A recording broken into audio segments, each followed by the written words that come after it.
Hello students, welcome to ITI classes. और आज की इस वीडियो में हम बात करने वाले हैं most important questions, most important multiple choice questions MCQs की from chapter 1 COPA trade theory.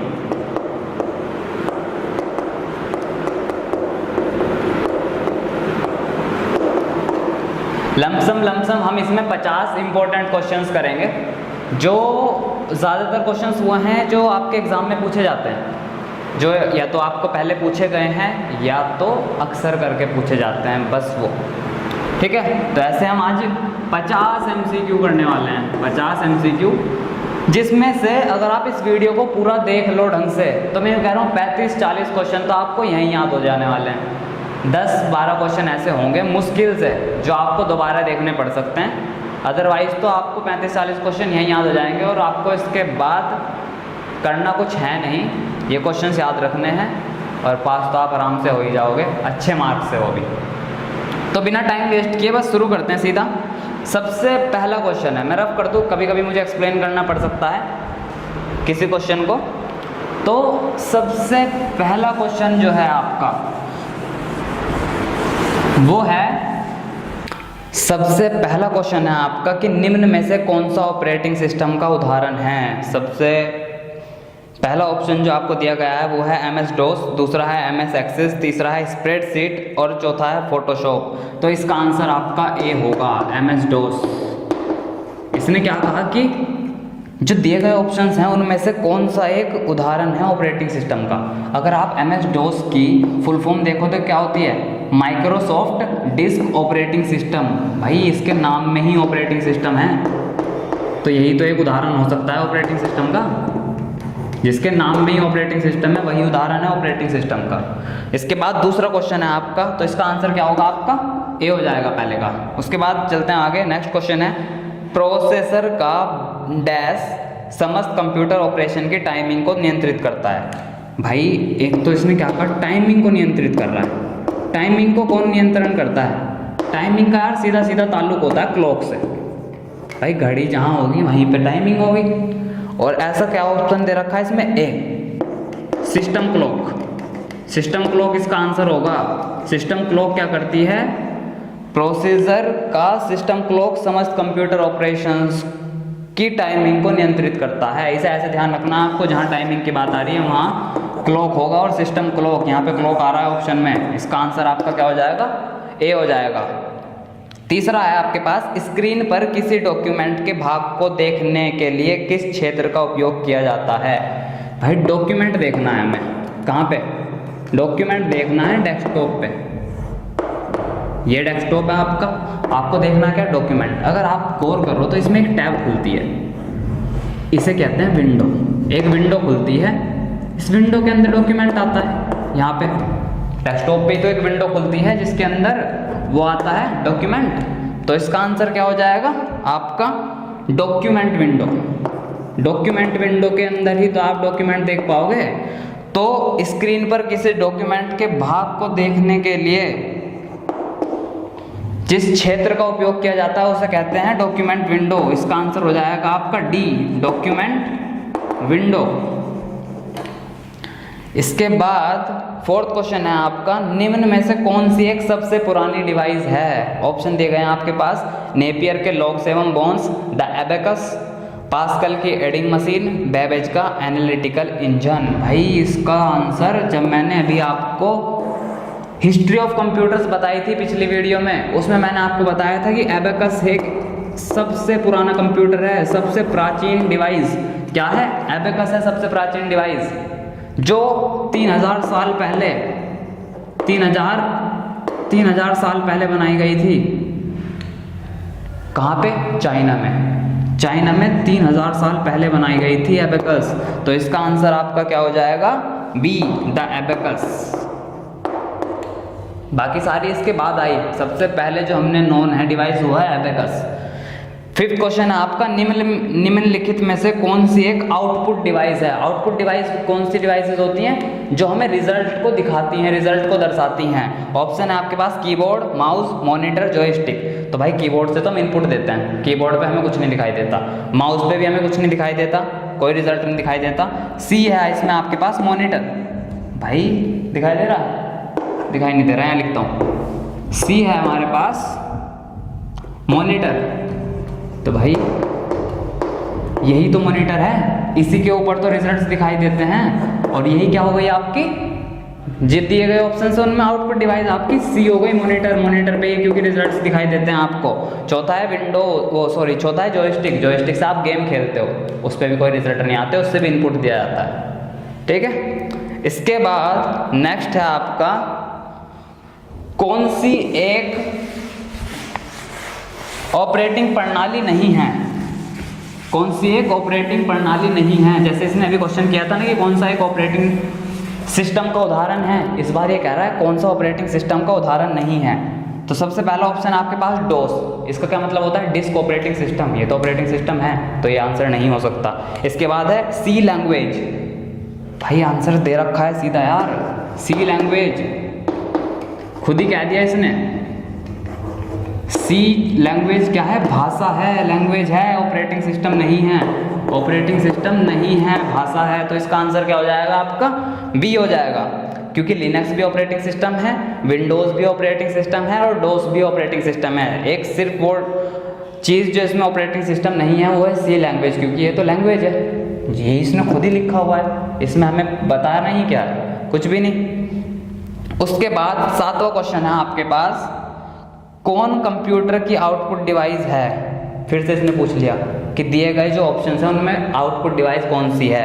पहला है आपके पास प्रिंटर, दूसरा है आपके पास माइक, चौथा है तीसरा है माउस और चौथा है कीबोर्ड। तो भाई यार मैंने क्या कहा, आउटपुट डिवाइस जो आपको आउटपुट दें, जो रिजल्ट दें, जो चीज़ हम तक आए, है ना यार। प्रिंटर है इसका आंसर, सिंपल।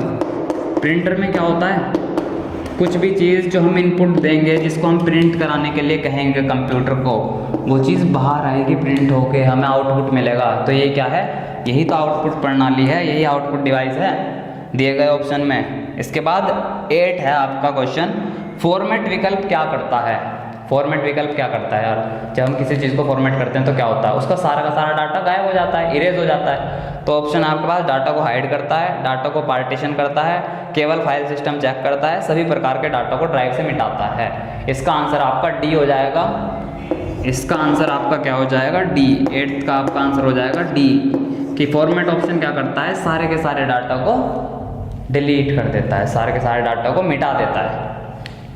उसके बाद CPU का तात्पर्य है, भाई CPU की फुल फॉर्म सबको पता है, सेंट्रल प्रोसेसिंग यूनिट। देख लो कौन सा ऑप्शन है, वही आंसर होगा, सेंट्रल प्रोसेसिंग यूनिट। और यह है आपका सी ऑप्शन है आपका इसमें, सेंट्रल प्रोसेसिंग यूनिट CPU की फुल फॉर्म होती है ये। उसके बाद है आपका डॉट मैट्रिक्स प्रिंटर, एक उदाहरण है डॉट मैट्रिक्स प्रिंटर। पहले तो आपको पता होना चाहिए कि डॉट मैट्रिक्स प्रिंटर होता क्या है। डॉट मैट्रिक्स प्रिंटर, तो भाई डॉट मैट्रिक्स प्रिंटर वो होता है जिसमें छोटे छोटे डॉट्स होते हैं। उसके बाद जैसे ये आपके पास डॉट्स हैं, है ना, ये आपके पास डॉट्स हैं। अब डॉट मैट्रिक्स प्रिंटर क्या होता है, प्रिंटर बेसिकली कुछ टेक्स्ट को, कुछ डॉक्यूमेंट को टाइप या प्रिंट ही तो करते हैं। तो डॉट मैट्रिक्स प्रिंटर कैसा प्रिंटर होता है, जैसा वकील रखते थे ना वो, जिसमें बटन दबाओ ठक करके एकदम पेपर पे छप जाता था अक्सर, बिल्कुल वैसा ही होता है डॉट मैट्रिक्स प्रिंटर। बट इसमें क्या होता है, अक्सर नहीं छपता, इसमें छपता है डॉट्स। इसमें क्या होते हैं, कुछ छोटे डॉट्स छापने की एक अंदर यंत्र बनाया हुआ होता है। अब क्या होता है, जैसे मुझे इस पे 1 लिखना है, तो एक डॉट वो यहाँ पे छापेगा, फिर एक डॉट यहाँ पे छापेगा, फिर एक यहाँ छापेगा, एक यहाँ छापेगा, एक यहाँ छापेगा, फिर एक यहाँ पे और एक यहाँ पे, तो ये 1 बन जाएगा। तो वो प्रिंटर्स जो चोट लगने के बाद कोई अक्षर बनाते हैं, चोट लगने के बाद कोई अक्षर छापते हैं, उनको हम क्या कहते हैं? Impact printers. इम्पैक्ट यानी कि किसी चीज़ की चोट लगी, उसका इम्पैक्ट हुआ, वहाँ उस चीज़ का प्रभाव पड़ा, तब जाके एक अक्षर छपा। तो डॉट मैट्रिक्स प्रिंटर क्या है? एक इम्पैक्ट प्रिंटर का उदाहरण है। इसका आंसर आपका क्या हो जाएगा? सी। इम्पैक्ट प्रिंटर का उदाहरण है वो सारे प्रिंटर्स जो हथौड़े की चोट लगने के बाद अक्षर को छापते हैं या प्रिंट करते हैं, वो सारे के सारे आपके इम्पैक्ट प्रिंटर होते हैं। क्लियर? तो इसका आंसर क्या हो जाएगा? आपका सी हो जाएगा। इसके बाद आपके पास 11वां क्वेश्चन है, निम्नलिखित में से कौन सा एक ऑपरेटिंग सिस्टम नहीं है? दोबारा से इसने वैसे क्वेश्चन पूछ लिया जो अभी हम वहाँ कर रहे थे लैंग्वेज वाला। इस बार फिर इसने कहा डोस, लिनक्स, विंडोज, ओरेकल। भाई साफ है, डोस ऑपरेटिंग सिस्टम है, अभी बताया, लिनक्स भी ऑपरेटिंग सिस्टम है, विंडोज भी ऑपरेटिंग सिस्टम है, ओरेकल एक सॉफ्टवेयर है। ओरेकल एक सॉफ्टवेयर है, तो इसका आंसर क्या हो जाएगा? आपका डी। 11th का आपका डी हो जाएगा। ओरेकल क्या है? एक सॉफ्टवेयर है, ये ऑपरेटिंग सिस्टम नहीं है। उसके बाद आपके पास 12th क्वेश्चन है, कौन सा ऑपरेटिंग सिस्टम आपको सबसे छोटा फाइल नेम देता है? भाई सबसे छोटा फाइल नेम कौन देगा? डोस देगा, सिंपल। और डोस कौन सा ऑप्शन है आपका? बी। 12th का आपका आंसर हो जाएगा बी। डोस एक ऐसा ऑपरेटिंग सिस्टम है जो आपको सबसे छोटा फाइल नेम देता है। ठीक है, ये क्वेश्चन है जो आपको ध्यान रखना है। इसके पीछे कोई लॉजिक नहीं है एज सच, इसके पीछे आपकी बुक में नहीं बताया गया है, इसलिए इसको आपको ध्यान रखना है। ठीक है, ये पहला क्वेश्चन ऐसा है जो आपको ध्यान रखना है, वरना तो अब तक आपको सारे याद हो गए होंगे सब चीज़ पे, क्योंकि मैं एक्सप्लेन कर रहा हूँ। इसके बाद 13th क्वेश्चन है आपका। इसके बाद 13th क्वेश्चन है आपका कि डैश एक कंप्यूटर हार्डवेयर पर संचालित होता है और दूसरे सिस्टम के संचालन के लिए प्लेटफॉर्म के रूप का कार्य करता है। भाई इसे समझो फिर से, क्या कह रहा है ये कि एक ऐसी चीज़ जो कंप्यूटर हार्डवेयर पे तो खुद चलती है, उसके बाद जब वो चल जाएगी फिर वो दूसरे सिस्टम में क्या करेगा? दूसरे सिस्टम को चलाने के लिए या दूसरी चीज़ों को चलाने के लिए खुद क्या एक प्लेटफॉर्म का काम करने लगेगा। यार ऑपरेटिंग सिस्टम है इसका आंसर, सिंपल। ऑपरेटिंग सिस्टम क्या होता है? ऑपरेटिंग सिस्टम एक कंप्यूटर में पहले से इंस्टॉल होता है, पहले से ही एक हार्डवेयर में होता है। उसके बाद कंप्यूटर को चलाने में सबसे पहले ये खुद कार्य स्टार्ट करता है। उसके बाद अगर आप कंप्यूटर में आगे कुछ करने वाले हो तो ये ऑपरेटिंग सिस्टम उसका प्लेटफॉर्म बन जाता है। और ऑपरेटिंग सिस्टम आपका ऑप्शन है ए, तो आपका 13th का जो आंसर होगा वो होगा ऑपरेटिंग सिस्टम ए। 14th है आपके पास, डैश हार्डवेयर एवं यूज़र प्रोग्राम के बीच एक कंप्यूटर सिस्टम की सतह होती है। डैश क्या होती है? हार्डवेयर के बीच में, जो हमारे कंप्यूटर के कंपोनेंट्स हैं उनके बीच में, और हमारे बीच में, हम यूज़र हैं, उनके बीच में प्रोग्राम के बीच का एक कंप्यूटर जो हमारे और कंप्यूटर के बीच में कम्युनिकेट करने में हमारी मदद करता है, बातचीत करने में हमारी मदद करता है, उससे काम लेने में हमारी मदद करता है, वो भी तो यार ऑपरेटिंग सिस्टम ही है। वो भी क्या है? ऑपरेटिंग सिस्टम ही तो है। ऑपरेटिंग सिस्टम ही तो हमारी मदद करता है। आप गैस करो, आप कोई कंप्यूटर चला सकते हो अगर उसमें ऑपरेटिंग सिस्टम नहीं होगा? अगर उसमें विंडोज़ नहीं पड़ी हुई, उसमें क्या कहते हैं लिनक्स, डोस कुछ भी नहीं पड़ा हुआ, तो वो खुलेगा ही नहीं पहली बात तो। और अगर वो खुल गया तो क्या आप उससे काम ले लोगे? नहीं ले सकते यार आप बिल्कुल भी। ऑपरेटिंग सिस्टम की ही ज़रूरत होती है कंप्यूटर को सबसे पहले चलने में, और फिर यही हमारी मदद करता है उससे काम लेने में या फिर कंप्यूटर के साथ कम्युनिकेट करने में। तो इसमें क्या है? आपका ऑप्शन बी है, ये बी नंबर पे आपका ऑपरेटिंग सिस्टम लिखा हुआ है, तो 14th का आपका आंसर हो जाएगा बी। 15th है आपका, ऑपरेटिंग सिस्टम सबसे प्रचलित प्रकार का डैश सॉफ्टवेयर है। भाई ऑपरेटिंग सिस्टम सिस्टम सॉफ्टवेयर है। ऑपरेटिंग सिस्टम सिस्टम सॉफ्टवेयर है क्योंकि ये क्या करता है? ये सिस्टम में ही पड़ा हुआ होता है, आप इसे बाहर से इंस्टॉल नहीं करते, इसके तो सिस्टम में ही इंस्टॉल होना पड़ता है सिस्टम को चलाने के लिए, और सिस्टम सॉफ्टवेयर आपका दे रखा है इसमें आंसर सी। तो 15 का आपका आंसर होगा सी। ऑपरेटिंग सिस्टम क्या है? एक सिस्टम सॉफ्टवेयर है, और ये सब चीज़ें हम पढ़ चुके हैं पहले इस चैप्टर की थ्योरी में।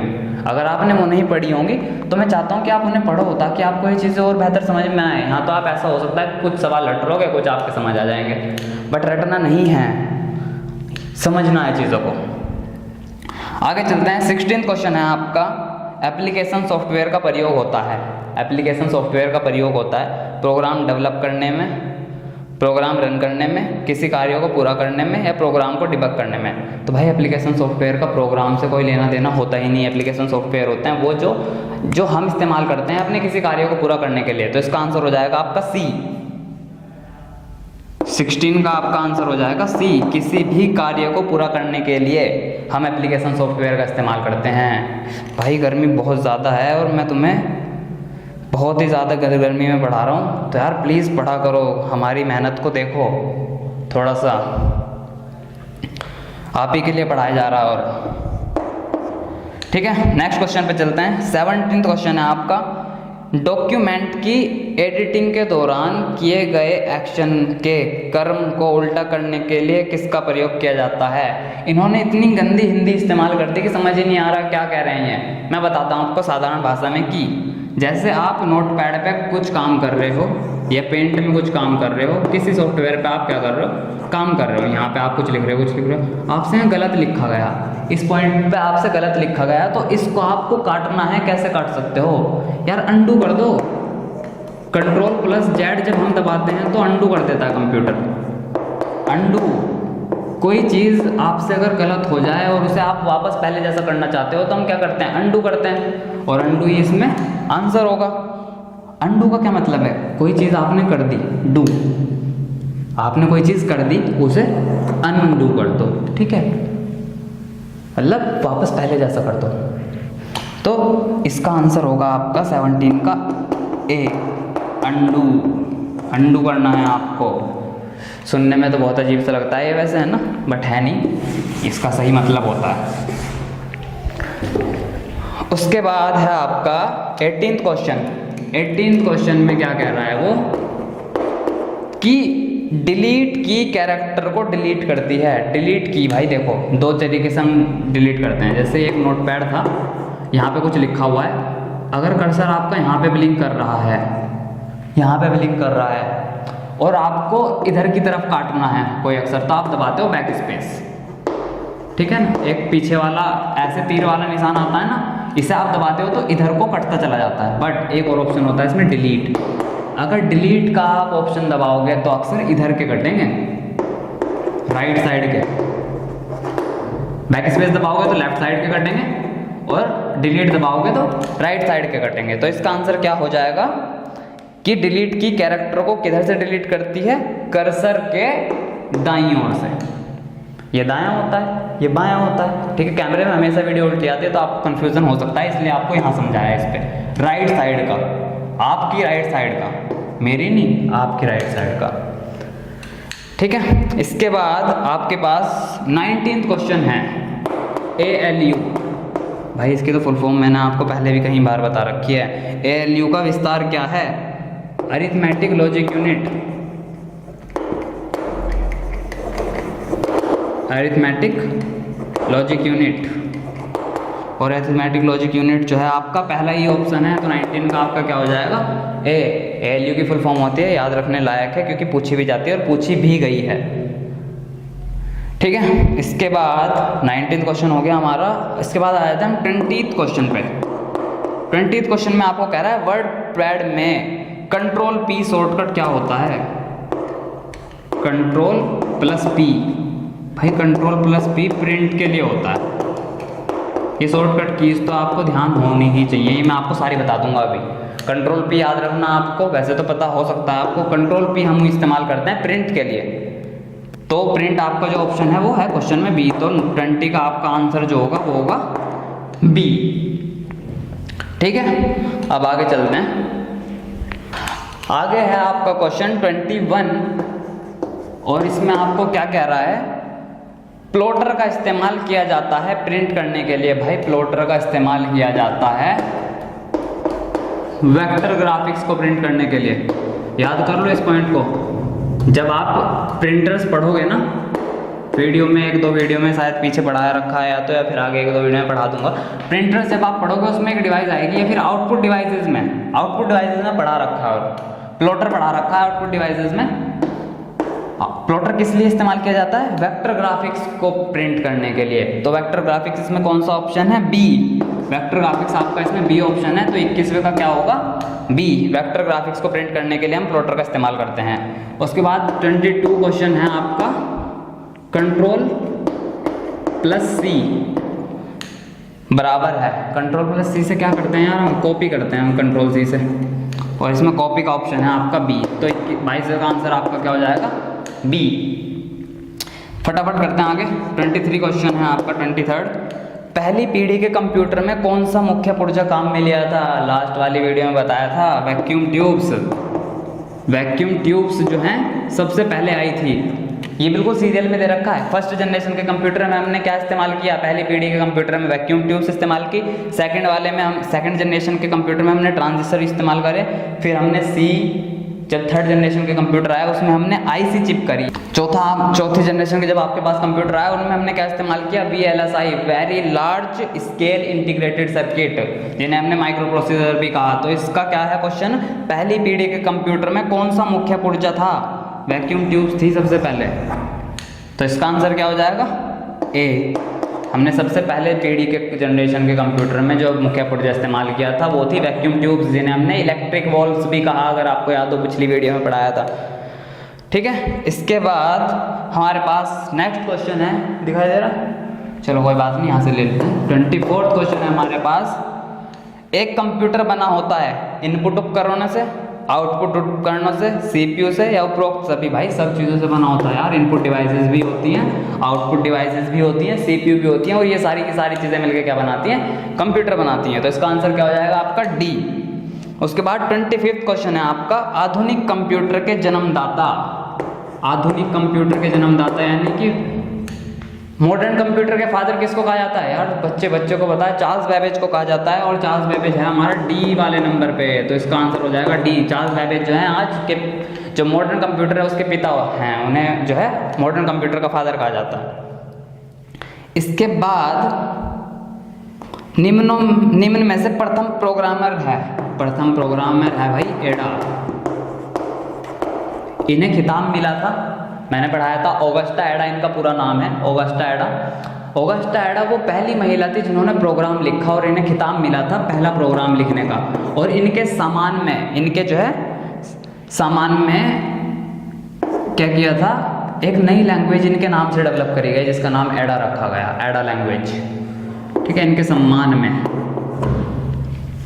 तो इसका आंसर आपका 26 का एडा है, और एडा है हमारा सी ऑप्शन पे। तो 26 का आपका आंसर होगा सी। फिर है आपका 27th कंप्यूटर, 27th कंप्यूटर कह रहा हूँ, 27th क्वेश्चन कि भारत में सुपर कंप्यूटर का नाम है। भाई भारत में जो सुपर कंप्यूटर है ना, उनका नाम है परम, जो सबसे पहले था, और वो भी जो है परम, और परम हमारा है पहले नंबर पे। जब आप हिस्ट्री ऑफ कंप्यूटर्स पढ़ोगे ना, वैसे तो मैंने आपको कहा था कि वो ऐसा इम्पोर्टेंट नहीं है, बट मैंने जब देखा कि पुराने क्वेश्चंस जो हैं ज़्यादातर यहाँ से पूछे जा रहे हैं, तो भाई वो इम्पोर्टेंट है। अब उसकी भी थ्योरी आप ढंग से पढ़ के आओ। सबसे पहला जो कंप्यूटर था हमारा भारत का वो था परम, सुपर कंप्यूटर था जो कि, और हमारा परम जो है पहले ही नंबर पे है, तो इसका आंसर 27 का ए हो जाएगा। इसके बाद 28th क्वेश्चन है आपका, डिजिटल कंप्यूटर का हृदय कौन सा भाग है। भाई डिजिटल कंप्यूटर का दिल और दिमाग एक ही चीज होती है, CPU। और CPU क्या होता है, माइक्रो प्रोसेसर। और माइक्रो प्रोसेसर आपका जो है सबसे पहले वाले नंबर पे दे रखा है, तो 28 का आंसर जो होगा आपका वो होगा ए। इसके बाद 29th क्वेश्चन भी जो है यहीं कहीं कर लेते हैं यार। 29th क्वेश्चन है आपका, डेजी व्हील प्रिंटर एक प्रकार का डैश है। भाई डेजी व्हील, इसे भी जो है मैं बताता हूँ आपको क्या होता है। डेजी व्हील बिल्कुल ऐसा ही है जैसा भी हमने डॉट मैट्रिक्स देखा, उसमें क्या था कि छोटे छोटे डॉट्स पे हथौड़ी लगती थी और साइन छपती रहती थी और एक अक्षर प्रिंट होके आ जाता था। डेजी व्हील में क्या होता है, एक गोल पहिया जैसी एक चीज़ होती है, जैसे डेजी फूल होता है ना, बिल्कुल इसी तरीका का एक गोल व्हील होता है। इस पे क्या होता है, ऐसे मतलब पंखुड़ी सी बनी हुई है, पंखुड़ी सी बनी हुई है बहुत सारी, इन पे अक्षर लिखे हुए हैं, इस पे ABCDEFGH इस तरीके से सारे के सारे अक्षर लिखे हुए होते थे।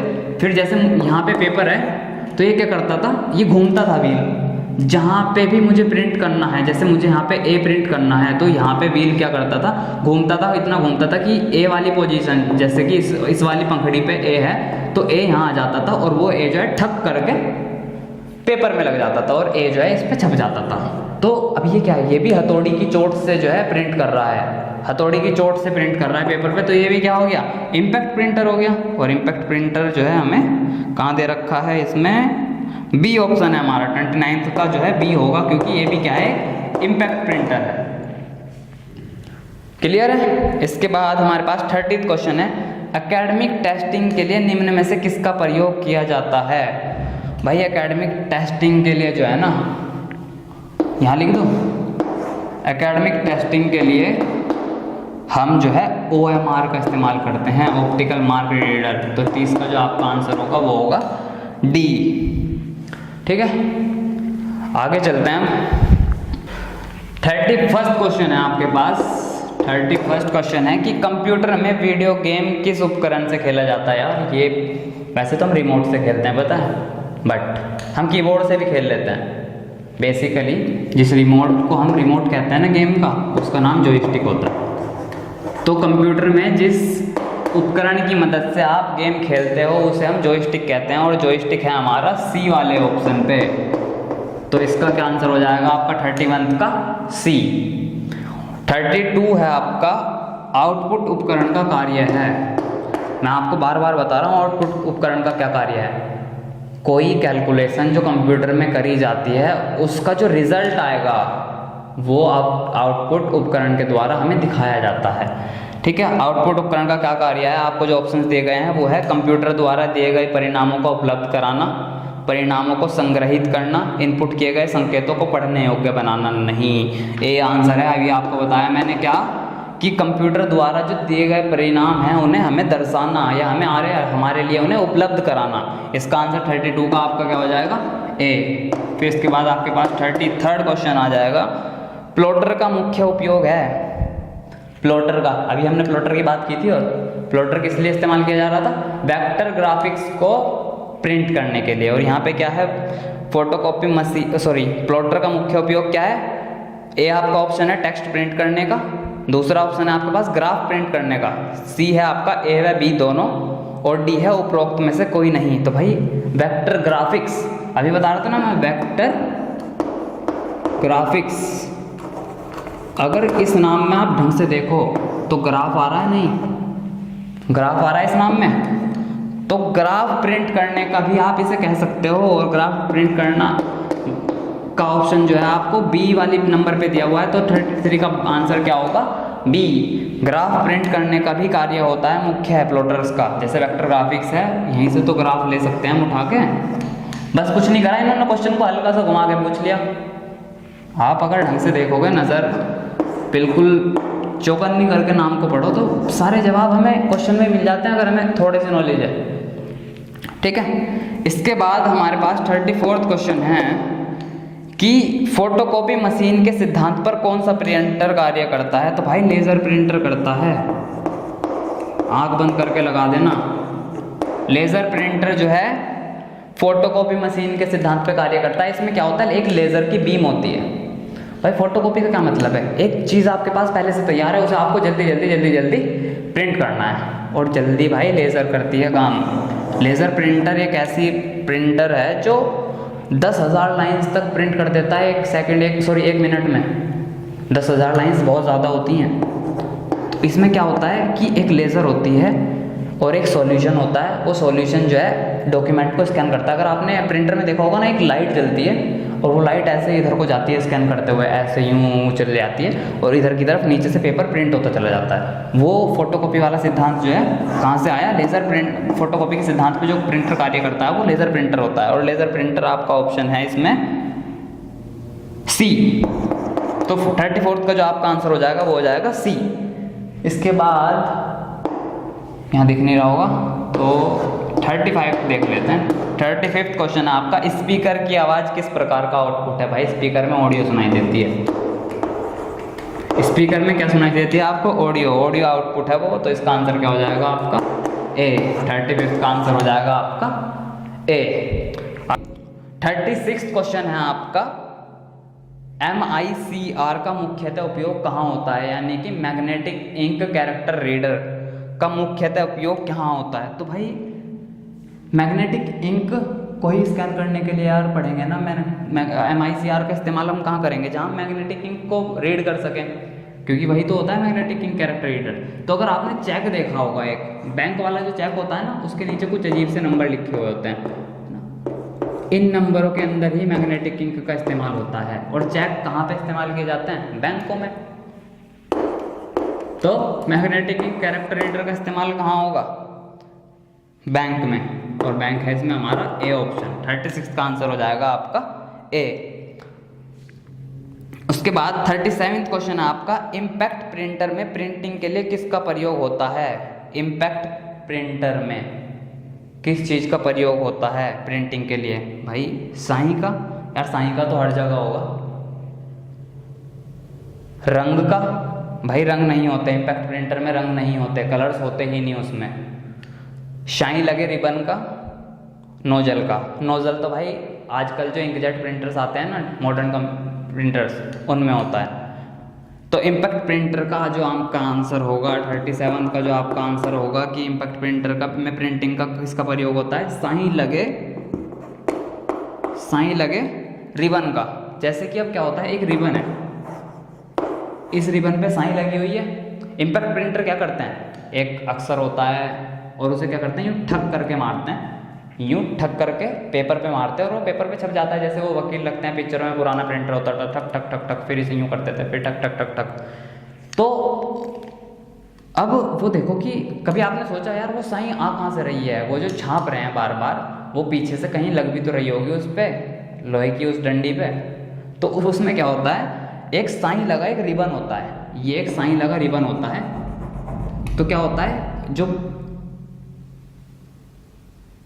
जो आपको प्रिंट करना होता है वो एक ऐसी डंडी जो होती है वो स्याही पे लगी रहती है, फिर ये बाहर आती है और ऐसे नीचे पेपर पे प्रिंट करके चला जाती है, फिर वहीं पे चली जाती है वापस। तो ऐसे क्या होता है, स्याही लगे रिबन का इस्तेमाल कराया जाता है इम्पैक्ट प्रिंटर्स पे, ताकि जो ये व्हील होगा या जो भी यंत्र होगा वो स्याही जो है रिबन से लेता रहे। इससे क्या होता है, ना तो ज़्यादा ले सकता ना कम ले सकता, क्योंकि रिबन पे खुद ही लिमिटेड लगी हुई है स्याही, बहुत सारी भर के नहीं लगी हुई। ठीक है, इसके बाद आ जाते हैं हम 38 क्वेश्चन पे। 38 क्वेश्चन पे लेज़र प्रिंटर है। भाई लेज़र प्रिंटर है क्या? लेज़र प्रिंटर ना आवाज़ करता है, ना उसमें रिबन होता, उसमें लेज़र की मदद से प्रिंटिंग होती है, तो वो नॉन इम्पैक्ट प्रिंटर है। भाई जिनमें आवाज़ हो रही थी, जिनमें हथौड़े की चोट से प्रिंट हो रहा था, पुरानी टेक्नोलॉजी से प्रिंट हो रहा था, वो इम्पैक्ट प्रिंटर्स हुए आपके। जो नई टेक्नोलॉजी से प्रिंट करते हैं वो नॉन इम्पैक्ट प्रिंटर हुए, और लेज़र प्रिंटर उन्हीं में से एक है। इसका आपका ऑप्शन हो जाएगा 38 का सी। उसके बाद आपका 39 क्वेश्चन है। भाई गर्मी बहुत तेज़ लग रही है, जल्दी ख़त्म हो जाए वीडियो। 39 था आपका, विंडो की डेस्कटॉप पर विभिन्न अनुप्रयोगों व डॉक्यूमेंट्स को दर्शाया जाता है। तो भाई इसका ऑप्शन होगा आपका आइकन्स द्वारा। अगर आपने एक डेस्कटॉप देखा है, ऐसा डेस्कटॉप होता है, इसमें जो एप्लीकेशंस होती हैं, अनुप्रयोगों का क्या मतलब होता है, एप्लीकेशंस सॉफ्टवेयर्स जो होते हैं आपके बेसिकली, जिन्हें आप साधारण भाषा में सॉफ्टवेयर कहते हो, एप्लीकेशंस और डॉक्यूमेंट, जो यहाँ पे डॉक्यूमेंट लिखा होता है, यहाँ पे एप्लीकेशन होती है, यहाँ पे फलानी एप्लीकेशन, ये सारी एक एक करके XYZ एप्लीकेशंस होती हैं। इन्हें क्या कहते हैं, इन्हें हम आइकन्स ही तो कहते हैं, और आइकन्स आपका ऑप्शन है इसमें बी, आइकन द्वारा दर्शाया जाता है। तो 39 का जो आंसर होगा वो होगा आपका बी। इसके बाद हम आ जाते हैं 14th क्वेश्चन पे। कमांड का प्रयोग रिसाइकल बीन से पुनः फाइल को वापस प्राप्त करने के लिए किया जाता है। भाई इसे मैं आपको दिखा भी दूंगा। जब आप रिसाइकल बीन में अंदर जाते हो, ठीक है, इस तरह का एक रिसाइकल बीन होता है कंप्यूटर में, जहाँ पे डिलीटेड फाइल्स रखी जाती हैं, ऐसे इसमें कचरा सा पड़ा होता है।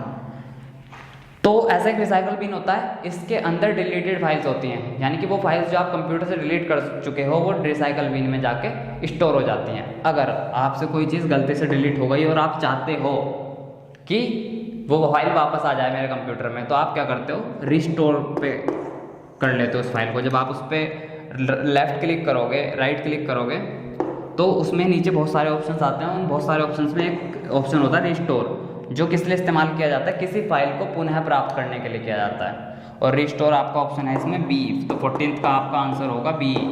हम रिस्टोर का ऑप्शन इंग्लिश, यार रिस्टोर का इंग्लिश मीनिंग भी तो यही, हिंदी मीनिंग भी तो यही होता है कि किसी चीज़ को पुनः प्राप्त कर लेना, तो वही है बस। रिस्टोर में कंप्यूटर का भी वही काम है, किसी चीज़ को पुनः प्राप्त कर लेना, किसी फाइल या डॉक्यूमेंट को वापस ले आना अगर वो गलती से आपसे डिलीट हो गई। 40th का आपका क्या हो गया फिर आंसर बी। आगे चलते हैं, 10 क्वेश्चन और बचे हैं हमारे पास। 41th क्वेश्चन है आपका, ऑपरेटिंग सिस्टम हार्डवेयर और यूजर के मध्य किसका कार्य करता है? भाई इंटरफेस का कार्य करता है, इंटरफेस का कार्य करता है। यानी कि इंटरफेस एक ऐसा फेस, एक ऐसा चेहरा जो हार्डवेयर से हमारी बात करा रहा है या हमारी बात करने में मदद कर रहा है। तो इसका आंसर क्या होगा आपका 41th का सी। 41th का आपका आंसर हो जाएगा सी। क्या करता है ऑपरेटिंग सिस्टम? यूज़र में और हार्डवेयर में, हम में और कंप्यूटर में जो हार्डवेयर हैं वो उन लोगों को इंटरफेस प्रोवाइड कराता है। उसके बाद 42 है आपका क्वेश्चन, मैटर को कट करने का कमांड है।